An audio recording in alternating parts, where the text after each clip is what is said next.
예레미야서의 선지자의 선포의 말씀을 통해서 남유다와 그 주변 열강이 어떻게 하나님의 심판을 받는지 우리가 쭉 계속해서 확인하고 있습니다. 예레미야 선지자는 유다가 바벨론의 침공을 받아가지고 멸망할 것이고, 그리고 또 그 뒤에 70년의 시간이 흐른 다음에 바벨론에서 포로의 해방을 만나게 될 것이고, 그로 말미암아 바벨론은 정확하게 유다를 침공한 뒤 70년 뒤에는 바벨론마저도 멸망할 것이다 하는 예언의 말씀을 통해서 하고 있어요.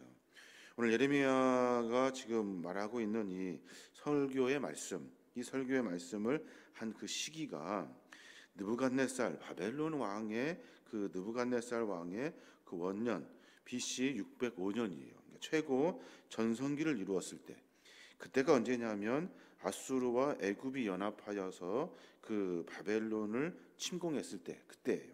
그러니까 아수르와 애굽 그리고 바벨론이 갈그미스에서 전투했을 때, 그때 바벨론이 아수르와 애굽을 완전히 물리쳐 버리고 남유다로 다시 쳐들어가서 1차 바벨론의 침공이 남유다에 시작하게 되는 거예요. 이 모든 일들을 하나님이 다 계획하셨고, 그리고 하나님이 하나씩 일을 진행하도록 그 일들을 만들어 가시는 거죠. 이때 하나님께서는 바벨론을 불순종하는 유다의 징계하는 도구로 사용하셔요. 남유다 사람들을 멸망시키기 위해서, 진노하시며 벌하시기 위해서 열거에 있는 바벨론을 들어가지고 그 바벨론을 통해서 침략하게 하신 거죠.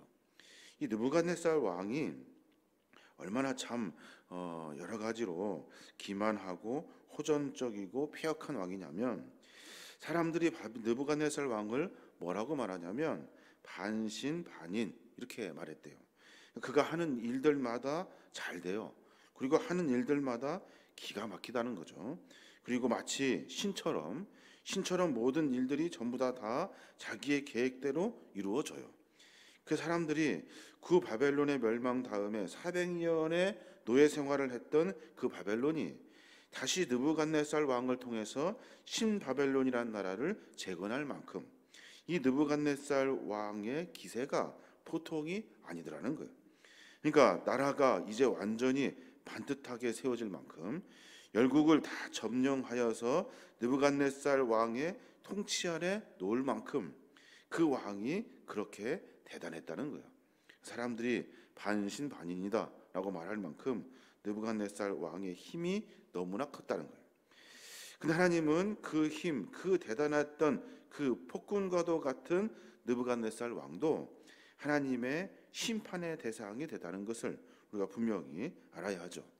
그러니까 하나님을 잘 섬긴다고 하면서 살았던 남유다 사람들, 그 섬김이 자기들 중심으로 자기들이 하고 싶은 대로 자기가 섬기고 싶은 이방신을 이중으로 섬기고 양쪽으로 섬겼던 그들의 폐역의 모습, 또 우리는 절대 망하지 않는다라고 했던 남유다 사람들의 그 마음까지도 하나님은 다 폐역의 길로, 심판의 길로 만들어 놓으셨고, 그 강하다던 느부갓네살 왕 역시도 하나님은 이제 모든 역사를 다 이룬 다음에 하나님의 심판의 대상으로 삼아 놓으신 거예요. 이런 것을 가만히 보면 하나님은 어떤 분이십니까? 하나님은 그대 모든 역사의 근동의 역사를 하나님께서 운행하고 계시다는 거예요.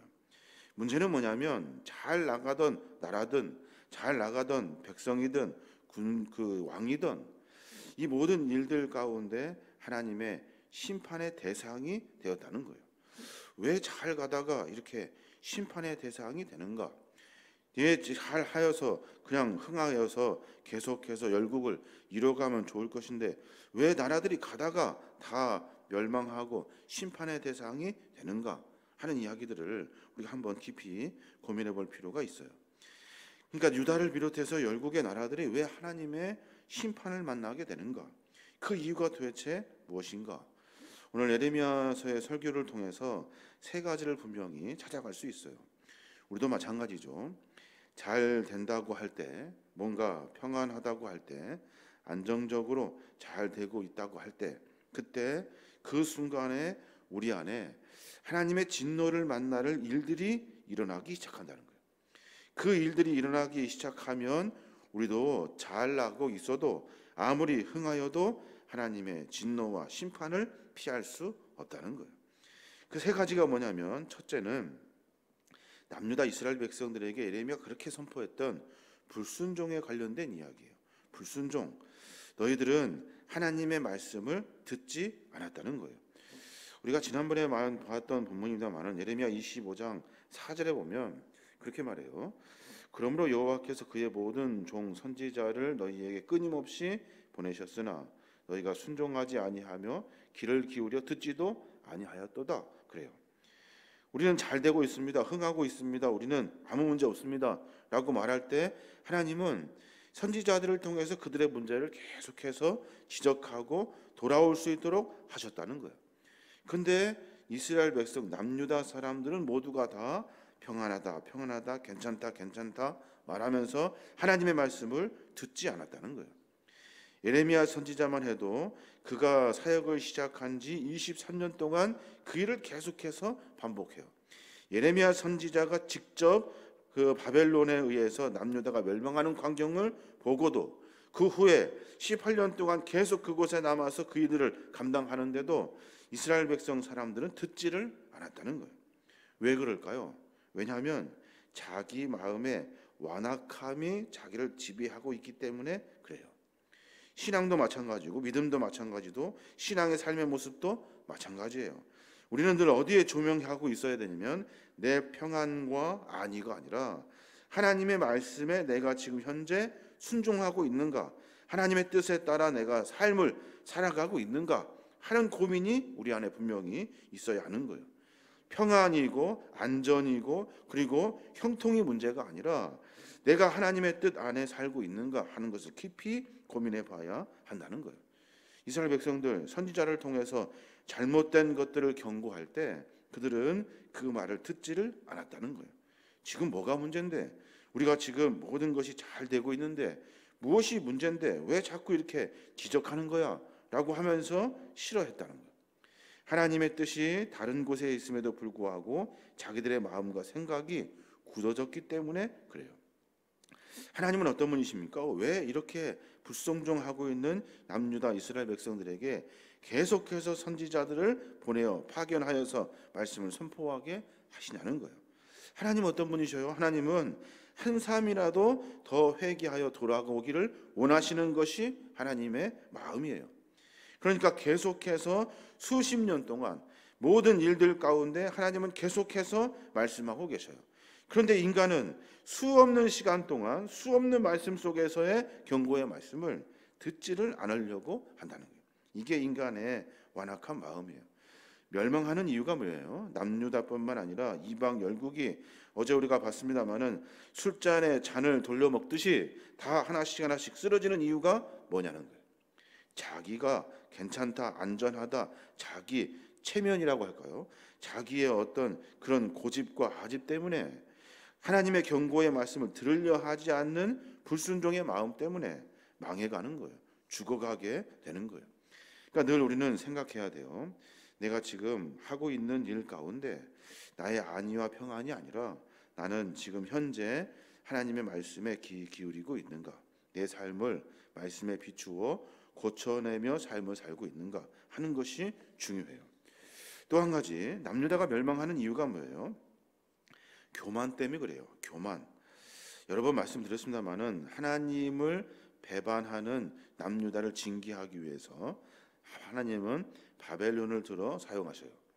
바벨론도 그 후 70년 뒤에 멸망하게 되는데 그때 그 예언의 말씀을 통해서 들여다보면 바벨론 역시 교만하여 하나님의 진노를 피할 수 없게 됩니다.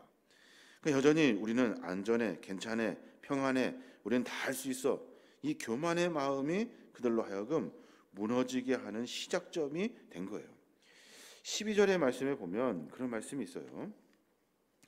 여호와의 말씀이라 70년이 끝나면 내가 바벨론의 왕과 그의 나라와 갈대아인의 땅을 그 죄악으로 말미암아 벌하여 영원히 폐허가 되게 하리라 라고 선포하셔요. 바벨론, 느부갓네살 왕, 그 나라가 얼마나 대단했던지 그 기세가 열국을 다 집어 삼킬 만큼 됐다고요. 근데 하나님 분명히 말씀하셔요. 잘 나간다고 할 때 교만하지 아니하고 하나님을 찾지 아니하면, 그러면 하나님은 그것을 내버려 두지 아니하시고 그 교만을 보시고 진노하시는 분이 하나님이셔요. 반드시 바벨론이 아무리 기가 세고 대단해도 하나님의 그 마음, 교만한 마음을 하나님은 용서하지 아니하신다는 거예요. 우리 사람이 그렇죠. 사람이 늘 하는 일들마다 자기가 조금 잘 되면 잘 되는 줄 알아요. 그것이 마치 안정적으로 모든 것이 다 평안한 줄 알아요. 교만의 시작은 우리의 삶 속에서 하나님이 잊혀져 가는 거예요. 내가 왜 이 자리에 섰는지, 내가 왜 이렇게 여기까지 살아왔는지에 대한 궁극적인 은혜를 깨닫지 못하면 우리는 스스로 자멸해 버리고 말아요. 무엇으로요? 교만으로 말미암아 자멸해 버리고 말아요. 그래서 하나님은 그것을 경고하고 계시는 거예요.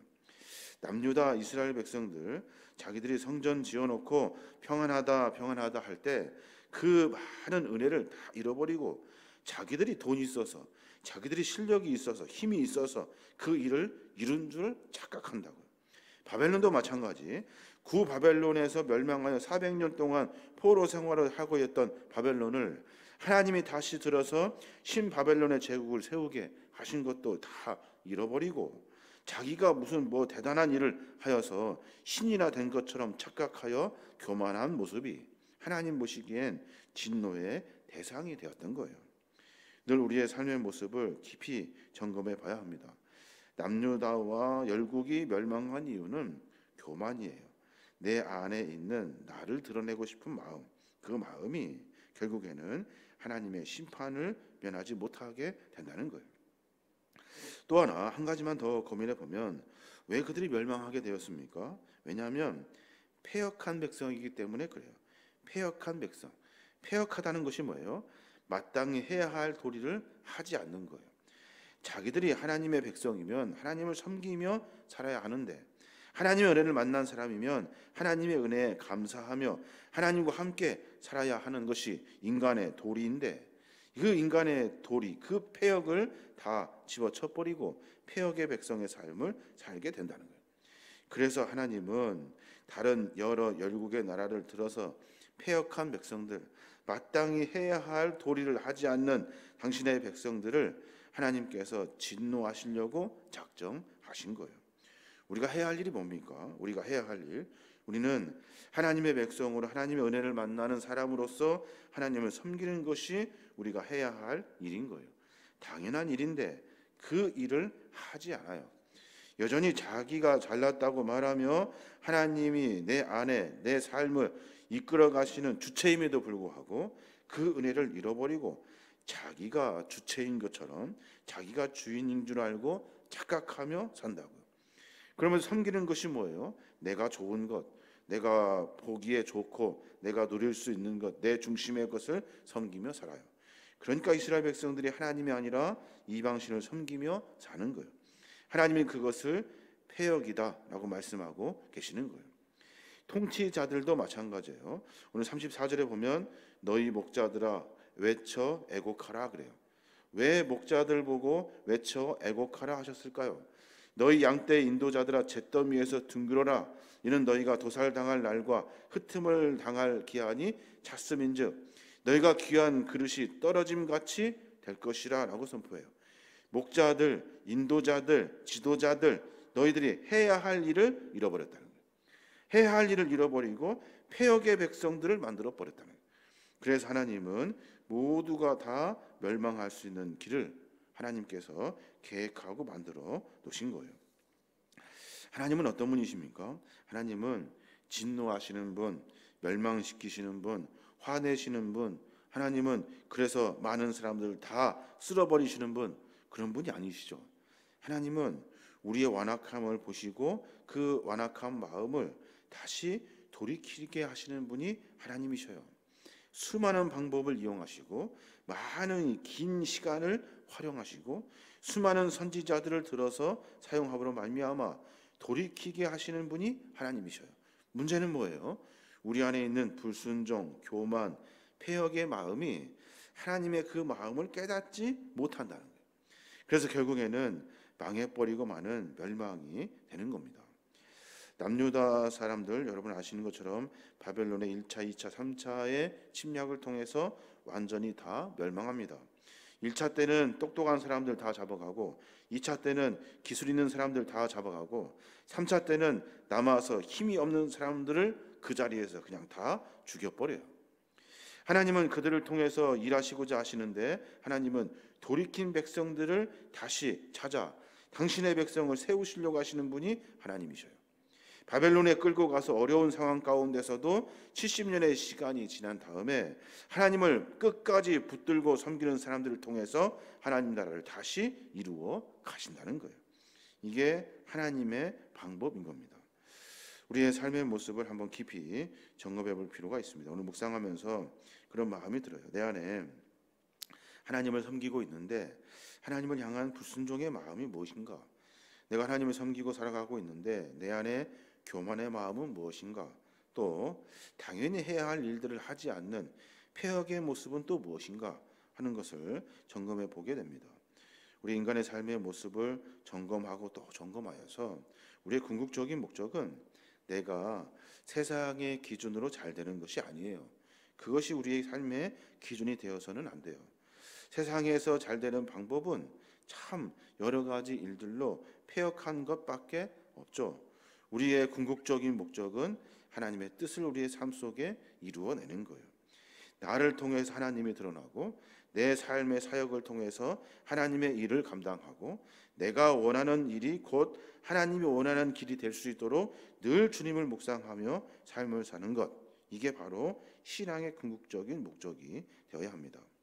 오늘 가운데 그런 고민이 있었으면 좋겠어요. 하나님, 내가 주님을 섬기고 있는데 내 안에 불순종, 교만, 패역의 마음이 들어가지 아니하도록 내가 주님을 온전히 잘 섬길 수 있도록 내 안에 성령님 보내어 주시고 또 알게 하시고 깨닫게 하시는 성령의 그 세미한 음성을 듣고 내 삶을 고쳐가는 거룩한 믿음의 종이 되게 해주십시오 하는 것이 우리의 기도가 되어야 될 줄로 믿습니다.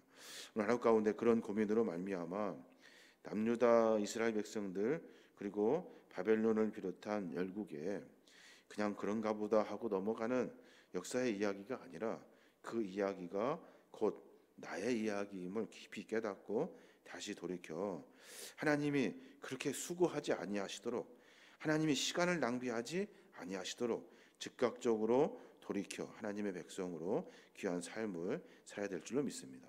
이런 은혜로 말미암아 우리의 삶이 주 안에서 더욱더 풍성해지는 복된 믿음의 삶 되시길 주님의 이름으로 축원합니다.